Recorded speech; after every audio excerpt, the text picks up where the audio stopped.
सलामकुम। EVM machine में चोरी कैसे होती है ये भाई ने साबूत के साथ बता दिया। आप लोग पहले ये वीडियो देखिए। नमस्कार मित्रांनो, आज आपण मतदान चोरी कशा पद्धतीने होते त्यासाठी एक प्रात्यक्षिक आपल्याला दाखवतो। त्याला म्हणतात बॅलेट युनिट। इथे मतदान पत्रिका असते आणि हे आहे व्हीव्हीपॅटचं मशीन। त्या व्हीव्हीपॅटच्या मशीनमध्ये आपण आता बघतो की काही कोणत्याही प्रकारचं इथे चिठ्ठी नाही, काही कागद नाही आहे। आता आपण मतदान करणार आहोत। आपल्याकडे पहिला मतदार आला, त्याने केळं बनाना या चिन्हावर मतदान केलं। आपण बघताय आता किती स्लिप पडते आणि स्लिपवर बनाना दिसतोय, म्हणजे केळ्याचं चिन्ह असलेलं ही स्लिप पडलेली।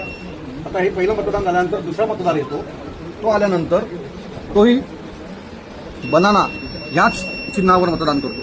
आपण आज बघताय की त्या मतदानात सुद्धा पत्रिकेवर बनानाच दिसत आहे। आता हे झाल्यानंतर आपण या निवडणुकीचे आपण आता निकाल बघूया काय असेल। निकाल बघताना आपल्याला जाणवतंय की एक मत बनानाला मिळालंय, एक मत ॲपलला मिळालंय। आपण दोन मतदान केले असताना, दोन्ही बनानाला केले असताना एक मत ॲपलला गेलं, एक बनानाला गेलं, ज्याचा अर्थ इथे मतदानाची चोरी झाली। त्याची आपण पुन्हा एकदा खात्री करण्यासाठी जी मतपत्रिका जी आपण म्हणतो व्हीव्हीपॅट स्लिप आलेली आहे, स्लिपमध्ये पण आपण बघू शकता एका पत्रिकेवर बनाना आहे तर दुसऱ्या पत्रिकेवर ॲपल आहे।